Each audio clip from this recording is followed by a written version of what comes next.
Маргааш өглөө нь эрвэн тэдний цуглуулж чадсан олзоо үзүүлэхээр түүнийг гэртээ дагуулж очив. Энэ нь түүнд ч гэсэн итгэхэд бэр хасар том хэмжээний олз байж таарав. Эрвэн дараа нь үүнийг бүгдийг нь зарах бодолтой байгаа эсхийг асуухад тэр авч үлдмээр байгаа хэдэн зүйлээс бусдыг нь зарна гэж хариулв. Тиймээс хэн сахан хувцсавч сахан бүстэй нь хамт авч явах уу гэж асуухад бие нь хувь зарнаас нь содох юм бол болно гэж хэлв. Тэд хотоор хэд хэдэн дэжгүүрээр орж олзоо асар их хэмжээний чулуугаар саргаж чадсан бөгөөд нийтдээ 1,450,000 чулуу барьж 900,000 биш байгаа гэж иргэжсэн итгэж чадахгүй. Бие нь эрүүнд 50,000 хувь өгөж өөрт нь 1,400,000 үлбэн гэж хурдан бодон ийм их хэмжээний мөнгө анх удаага олж байгаа нь бай. Хийгцүүд үздэггүй тул одоо тас тусын цандаа орж болно гэж тэр охин хэлв. Гэрч эрвэн гинтийн саналаас болж гайхширсан харагдав. Тиймээс тэр дор хаяж хотын талбай хүртэл хамт алхаж явна гэж нэн хэлв. Охин түүнтэй арай удаан хамт байна гэж найдаж байсан тул чимээгүй босхов. Хотын талбайд ирэхэд тэд гижотын шиг зүйлийн эргэн тойрон цөвсөн хасартан цөвсантай таарав. Бие нь юу болоод байгааг асуухад эрвэн энэн цаазлахаас бас хоёр тайлбарлаж цаазаар авахж байгаа хүмүүс ямар ч ноцтой хэрэг хийгээгүй.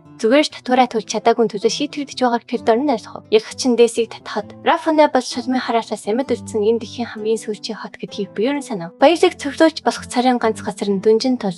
Засал захиргаа татвар төлж чадахгүй байгаа хүмүүсийг цаазрах замаар тижээх хамын тоог цөөлдөг. Цаазын яг явагт мөхц олон түмэн гинт цаазын талбар суу дайран орж талхаа цасан дүрч идэж гисэн нь манай хоёр баатрыг айцаар дүүргэв. Эрүүн биеэр рүү эргэж яагаад хий нэгэн инг сэжигтэй зүйл хийдэг юм бэ гэж асуухад тэр цаазаар авахсан хүмүүсийн цэсийг өвөл санхүүгийн аз авчирдаг гэсэн домогт итгэдэг гэж тайван хариулв. Сая харсан зүйлдээ сэтгэл нь сэтсэн тэрээр ирүүрээс эхний жижиг татвар ямар хэмжээтэй асуухад охин хүн биш хүмүүсийн хувьд 700,000 гэж хэлв. Энэ нь тоглоомоос өөр боловч тийм ч хол биш байгааг тэр тэмдэглэв. Дараа нь охин 2 дахь жилээс хэвшин татвар 800,000 чулуу болж өсдөг бөгөөд арьсжааны нэмэлт татвар байдаг гэж нэмж хэлв. Татварын өсөх бүтс нь яг тоглоом шиг санагдсан тул тэр нэг жилийн дотор илүү хүчтэй болох хэрэгтэй болно гэж бодов. Тэрээр харамсалтай аимшигтай бодит байдлыг ойлгов. Хэрэг өхөл түүнийг бодит ертөнцид буцаан аваачгүй. Тэр энэ ертөнцид амьд чадхааргүй сал дараа бас өөрийнх нь цас бусдын тасханд шингэх дараагийн зүйл болно. Энэ бүхнийг даван тууч амьд үлдэхийн тулд тэр мөнгө цуглуулж хэвших хэрэгтэй. Үүний тулд тэр ядаж 6 дугаар давхрыг судлах чадвартай болох ёстой. Тэр одоо бүрэн ажиллаж байгаа номын саналж хэлв. Номын тавир хоорондоо алхаж байхад уншигч бүр түүний сарагчнаасаа төрсэн тараа шиг хан ширтэн. Гэтэл тэр яг тэр үед номон дээр унтцсан онрыг олж харав. Сануучдаа тэр түүнийг сэрэв. Тэд товч мэдчихсний дараа варвар түүнээс энд юу хийж байгааг асуугаад тэр түүний зөвлөснөр үйлдэл хийхээс өмнө боддог болохын тулд илүү их мэдрэх хэрэгтэй гэж хариулв. Тэр цааш нь мөнгөсөд бол тэдний ганцтайсан биш гэж мэдэгдэв. Тиймээс тэр суралцах шийдвэр гаргажээ. Гэвч арын шангаараа тэр уншиж чадахгүйгээ хордон ойлгож одоо ахмадуудаас суралцахаар төлөвлөж байна. Тэр амхан сайрнадаг варвар тархин анх юу хийхээр ирснийг нь мартахаас өмнө унших хичээлээ эхлэхээр яаран бүсв. Явхасаа өмнө тэр биеийн төслөмж хэрэгтэй бол ирж урдж болно гэж хэлэхэд тэр зөвшөөрөн толгой төхөв. Үүний дараа тэр энгийнхэнд номын сангаас ирсэн зорилго болох номуудаа олоход анхаарлаа хандуулв. Харин хайж номын санчийг гинт анзаарч тусламж авахар түүнийг сэрэхээр шийдэв. Тэр ном хайж байгаагаа хэлсэн ч эмэгтэй эргэн тасарч хэрэгтэй номоо ямар ч хүчин чармайлт түгээр олж чадна гэж хэлээд шившлэг хийсний юу ч болоогүй юм шиг буцаад унтчлаа. Түүний логикийг хаж сухаа болсон манай залуу 50 руудаар алхаж хэрэгтэй номууд нь байршлаа зан гэрчхийг харав. Тэр ихлээд унсан ертөнцгийнх газрын төхөний тухай эхний номыг сөхөж шолонсын хараал бүх газрыг ямгүй болгосныг зохиолч тайлбарсан байв. Гэвч ямар нэгэн гайхамшигар Рафана энэ аюулыг давж гарч чаджээ. Хааны гэр бүл амьд үлдэх нөөц цуглуулахын тулд одоо дунжин гэртдэг өөр хэмжээс портаж нээжээ. Алхимийн үндэс нэртэй 2 дахь номд мангасуудаас авсан шидэт болруудыг талах ус, гам болон бүс шаардлагатай зүйлс болгон хуурхтыг талаар тайлбарчдаг. Тэр чөхөл цэгүүдийг тогтоож аваад варварууд болон дагинсуудын хоорондох тулааныг дэлгэрэнгүй харуулсан ариундай нэртэй 3 дахь ном руу шилжив. Түүний унсан галерийн бүзэр сүнс нэртэй 4 дахь номд бусдын биед ордог өөр хэмжээсийн хүмүүс болох бүзэр сүнснүүдийн тухай гардаг бөгөөд харамсалтай нь манай залууч тэдний нэг юм. Номд тэдний үүсэл гаршиг алхасан ч хааны гэр бүл болон сүм эдгээр сүнснүүд буюу тоглогчдыг өөрсдийн ертөнцөөс бүрмсөн устгахаа хичээсэн гэж тодорхой өгүүлжээ. Тэр өөрийгөө ичрэхгүй байхад анхаарах ёстойг ойлгоод 150 жилийн өмнө болсон мөнх настай гэртэж Ягон 3 дахь хааны өвчийн тухай дэлгэрэнгүй бичсэн хааны өвч нэртэй 5 дахь ном руу шилжив. Тэгээд бие нь өөрийнх нь тоглоом хааны өвчийн дараахан ишдэг тул тоглоом доторх цаг хугацаа бодит ертөнцөөс 150 жилээр хоцорч байгааг ойлгов. Эцэст нь тэр хэмжээсийн давтаргүй байдлын тэмдэглэж нэртэй номыг авсан. Бөгөөд портал руу хамгийн сүүлийн секундэд орох нь хэмжээсийн алдаа гарах магадлалыг нэмэгдүүлдэг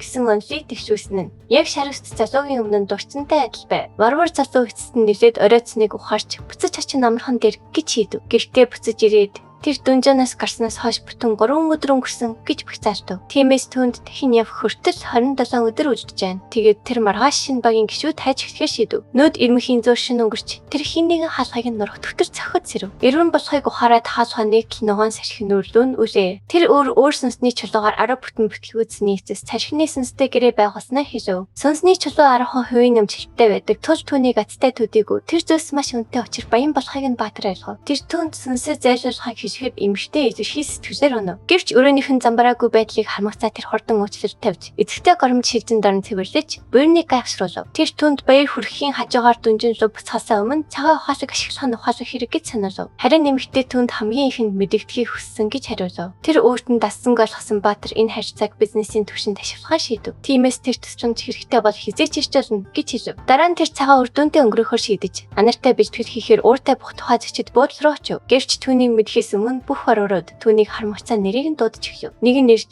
нэг шинийн нэртэй 300 чулуу тэр энд байлгах гэж байгаа эсхийг нь асуув. Гэвч тэр яагаад гэдгийг гайхаж амжихаас өмнө 5 өр дээр йога шиг давхарсан 10 орчим баруурыг харж шууд л учир зүйн ойлгов. Тэр анартай уулзахаар ирснээ тайлбарлав. Азар тэд түн өдөлгүй түүнийтэй таарчдав. Бусад барууруудтай талархаад хитрхийсэл дараа санагдж байгаа тул тэр түнээс биш физээр төсрөн чөсөв. Эмэгтэй түүнийг талбай руу дагуулж гаргаад хизээч хүссэн үед нь тулартахад билэн гэв. Тэгээд барилдааныг үзэхээр бүгд цуглж тозан шууд гიშв. Тэр бамбаагаараа анар руу дайрсан ч эмэгтэй өргөө сэлмэнийг удаа далайхад бэр ноттай чулуу шиг өнөв. Цуглсан олон түүнийг шилдэг дайчин химээ уухаас нь дэмжиж харин сонголттой сонин байдлаар сэтгэл хангасан байсан бие нь хоёр тоор үед басан ч цаг тутамд яшигдж байв. Өдөр дуусахад тэд хоёр амархаар сууж бэр нанрыг хүчтэй бөгөөд ихэнх барууруудаас хавгүй сэржин гэдгийг хүлээн зөвшөөрөв. Тиймээс тэр дараагийн удаа дүнжин луу ганцаараа явах эсхийг асууж баг болохыг саналсав. Мөнгөнд нухастай манай баруун олцны амжилтын ашиг 5% авна гэж мэдгдсэн ч багийн төлбөрийг өөрөө даана гэв. Анар түүнийг шууд таслан зогсоож түүнд бод хуцаа олгошгүйгээр гар барин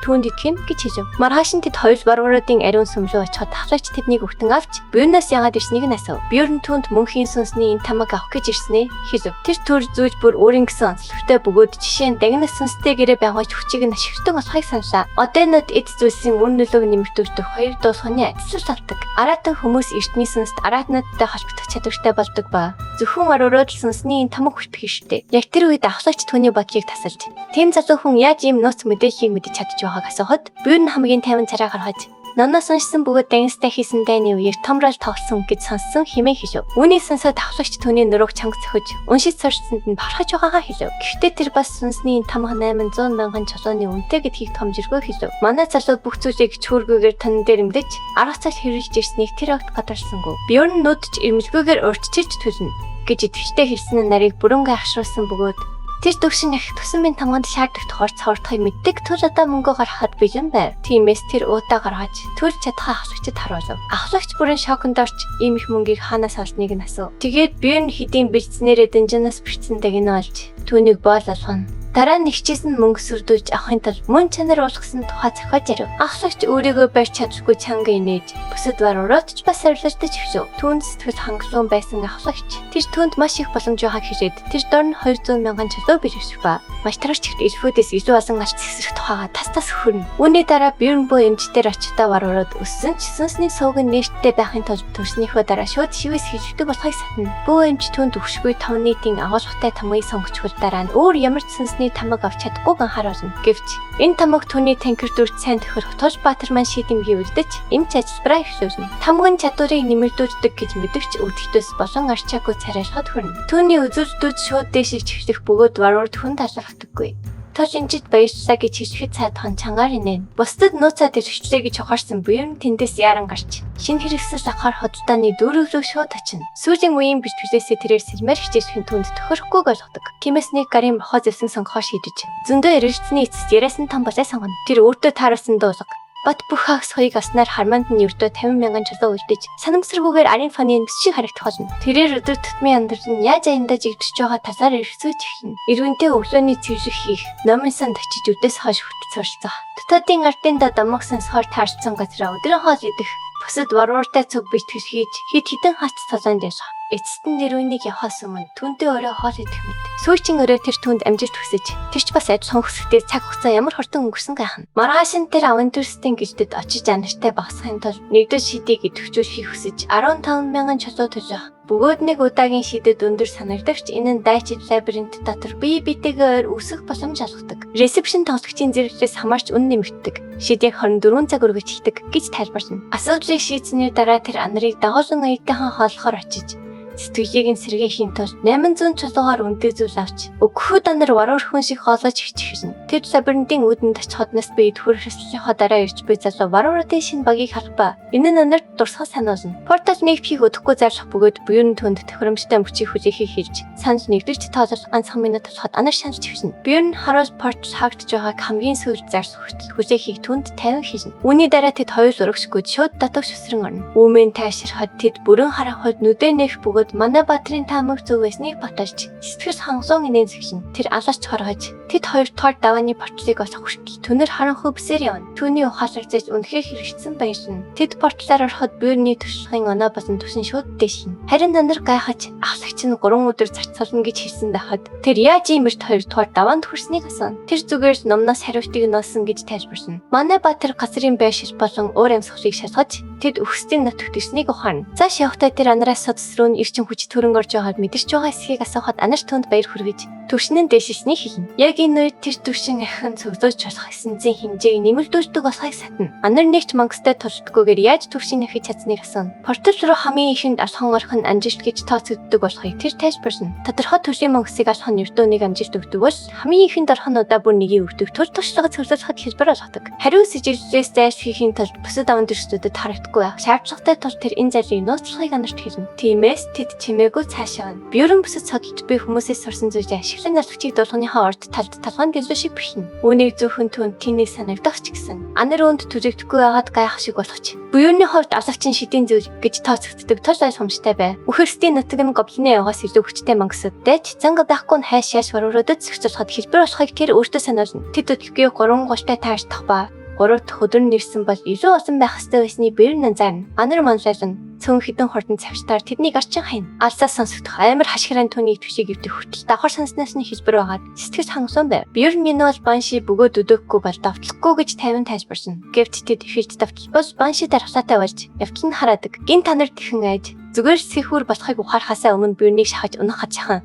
Дараа нь ганцаараа толбаргүй ядна. Манай хөөс хүүрийн сүр талыг зааж өгөхийг хичээх боловч анар түүнийг үг хийж амжихаас өмнө тэднийг бодцохно. Тэд хойд зүг рүү өргөжлүүлэн явж замаараа Ахмад гуул сэхүр дайчин бүс сэхүр харваац зэрэг төрөл бүрийн шин мангасуудтай толгорох боловч эхний өдөр хിവэр байгаа тул хинэн тэдэнд их төгөөг өгөхгүй. Үржигчний хоёрыг бэрэнд төгс тохирч илүү хүчтэй цахих, илүү төштэй хаах боломж олох бадуулхан сул номын самыг хэлбэрхэн зөвсөөхөд хангалттай ашигтай болох нь бачирна. Тэр бол хослоо гэж хашхирангааныг цахилтаар бүтэн хэсэг хөрийг устгаж буй анарыг харна. Тэр ч бас зүгээр л хүчтэй санагдсандаа уг нэрийг хашигч хавших бөгөөд мангу орвруудын багийн нэг хэсэг хожиж хүчинд дуртай болно. Анар гинт түүний бэрцэн гарыг заах боловч тэр өвшгүй тамханы ачаар хурдны бишж байгааг харуулахаар гараа өрхнө. Энэ нь баг зэргийн ширхайг 1 минутын дотор анивуулж мөн тамиртын хийг сэргээдэг тул үүнийг авах гэж төвцсөн бүх өвгөлтөнд бүрэн гүн цэнтэй байсныг тэр сатна. Тэр чиглэлийг мэдрэхийн тулд газар тонгойж газар нутаг өөрчлөгдсөнийг анзаарч дараа нь анарт 8 дугаар зэрэгчийн мангасууд ойрхон байх ёстойг харуулна. Яг энэ үед тэд амар ашиглахыг сонсох ба буюун нүхийн чөтгөр ирж гарч ирсэн тул бич төстэй байхыг түнд хордон хэлнэ. Тэр энэ нь гэрлэр хоолдог тухай сураг сонссон байсан ч ийм гинт гарч 90 аимшигтай харагдахыг биеэр үзэх нь түүнийг баг зэрэг сандаргана. Тэр анарт толгоорон чиглэлийг хийж хоёулаа шууд хөдлөнө. Анар ихвэлт цохих боловч чөтгөр шиг мөчөөрөө цэвэрхэн хаалт хийн. Бьерн тойрч орон гараас нь цохиход огт зонгоо аваагүй хараад алмайм. Тэр даруй энэ нь ноцтой тулаан болно гэдгийг ойлгох боловч анарт дахин дайрч толгойг нь дөнгөж зөрөн оронд нь мөрөнд нь цэвэрлдэг. Тэдэнд амар санагдсанаар энэ нь ердөө өнгөццөс илдүүлдэж тэрнийг савлтаар агаарч хийдэгдэнэ. Тэр бас ирээд энэ нь танк шиг бат бүх байгааг хүжээн зөвшөөрнө. Бьерн түүний ир хүртэл би хад болох гэдэг пассив чадварын ачаар ердөө 3 секундэд бишсэн жижиг мөр үлдээснийг ухаарна. Ямар ч анхаарал өгөхгүйгээр чөтгөр архирч өөхсдийн чадвар гэдэг ур чадвараа идэвхжүүлснээр тэд гинт гуулуудын давшгаанд хүрээрвдэн. Бьерн анарт гуулуудыг цавцуулахыг хашгирч өөрөө өвчин чөтгөртэй ганцаараа толтохоор урагшгүй. Гэвч түүний хийж чадах зүйл бол түүний тасралтгүй цавцлуудыг хаах эсвэл машаарэ гэж зайлах явдал юм. Анар гуулуудыг дуусгаад иргэн ирж мангасын араас дайрны ирнэ толгойд нь цэвэрхэн цэхэлт хөвгтөл төр зайлж хаалт хийсээр байна. Гэвч чөтгөр яг цагтаа болтно. Яг энэ үед биер нь боломжийг харж бузаага түүний гавлын хажуураа хүчтэй савж тулаан дууссан гэж бүрнээ тохоловч тэр амтан дуусаагүй тайван ойлгож нэг цогцоор түүнийг хоол шиднэ. Гинтийн цэхэлт түүнийг бэлт хэлгүй барьж тэр зөөр тол тохислээс нь илүү хурдан эгшж байгаа толбооч хөх цаг болсон байж магадгүй гэж бодож эхлэв. Гэвч дараа нанар хаанаас ч юм гарч ирнэ. Аврах шатгаруулах бүхний тулаанд хөвсүүлэх гэж байгаа шиг түүний хөлнөөс барина. Энэ нь биерний толгойд санаа төрүүлж түүний барьцыг ашиглан тэнцвэрийг нь алдуулахад туслахын тулд чөтгөрийн шагаар руу цохор ярна. Тэдний хамтын хичээл зүтгэл эцэст нь тэр амьтныг газар унагна. Тэр аратан унах бөгөөд түүний хамгийн сүүлд харсан зүйл бол өрнө хүч буй мэд сүртэй зогсох хоёр аратан гарвар байв. Тэр хоёр шууд хамаг хүчээрээ толгойг нь нүдэж ирэхэд Бим багада цаан будааны боо нүдж яснаа санаж хоёулаа үндэ хитрхи их зугаацхан тэр эцэст нь мангасыг ялхад хоёр туршлагын оноо болон том шидэд болор авсан. Бөгөөд биер нүунийг ердөө 600 чулууны үнэтэй гэж баримжаалахад анар гайхан хоцорсон ч тэр гол дууддаг чөтгөрүүд их бол үнэн нь 300 чулуу хүрдэг хэмээн тавин хэлв. Анар гинт түүнээс саяхан эзэн кремтэй пирог нь ямар үнэтэй байсныг асуув. Түүнийг 300 гэж хэлэхэд нэг чөтгөр бүрээс нэг пирог олно гэх бодож түүний нүр царай тэр чихтэй гэрэлтэй тавьчаа. Биер түүний тархинд хоолнд суурилсан нарийн нэгдийн засаг ажиллаж байна да гэж бөгөөд тэрээр намба хоёр гэсэн харьцаагаар хуваах хэвээр хар харгүй хитрхи баяртай байжаа. Энэ нь Ирвиний назарсан хандлагаас хайгуу дээр байсан тул тэр түүний энерги хүчийг сайшаажээ. Ингээд тэр чөтгөрүүдийг унгаж нэг нэгээр нүвтлэн нүдэж ердөө нэг өдрийн дотор 70 орчмоос цөвлөж эхлэв. Бьорн их тоосорчид хамгийн анх эзэн гэсэнсдээ тааруулж чадвараа хөгжүүлдэг тухай чимээгүй бодов. Гэвч түүний хараа хэдийн идэвхгүй эдгэх чадвартай өвчин чөтгөрийн гэсэнсдээр туссан байв. Анар дэрэгдэнд хөрөөсийг хөрхөрөн ундаж яхад маргааш нь чөтгөрүүд хоёр-хоёроо гарч ирж хэлсэн ч тэр хоёр унааж байгаад хөдөлгөөнгөө болтол нь толгойг нь нүдэх шалгарсан аргаар үргэлжлүүл. Гэсэн ч голуудад бүслэгт хаюул бодтой болж орой гэхэд чөтгөрүүд аншигтай гурваараа гарч ирж ирсэн нь тэр хоёрын дахаас хагцсан зүйл байв. Тиймээс тэд хоёрт өдрийнхөө дараа үхийн чөтгөрийн анхийг ухаантайгаар дуусгав. Тэд амрах дайны айтхан газар ойч чадав. Гэвч яг төхөнд хич байтал хэсэг хүн аж явж хайрцаг тусч ирж Бүйн нурдаас нь өвтнөчих гэж байтал анар дундуур норж аминда хайртай бол зайл хэмээн хүднэр хэлж тэднийг шууд айсхан ярьлоо. Дараа нь тэр бүйнд бусад хүмүүс байршаа мэдсэн тул нөх хэрэгтэй гэж хэлэхэд тэрээр анарыг анхны адил явдалтай хүмүүстэй холбоотой таг үзүүл туулсан байж магадгүй гэж сэжигсэн ч одоо завшруулсан өсөхгүй хар шийдэв. Тэд адилхан сайн амрах газар хайж байтал оройс гинт төсөлмж дуу татуугааж тэдний амжилтыг таслав. Хоёулаа хүний зөвхөрсөн дууг шууд таньж цаг алдгүй дуу гарсан зэрэггүйж очтож мангас ямарч харагдахгүй.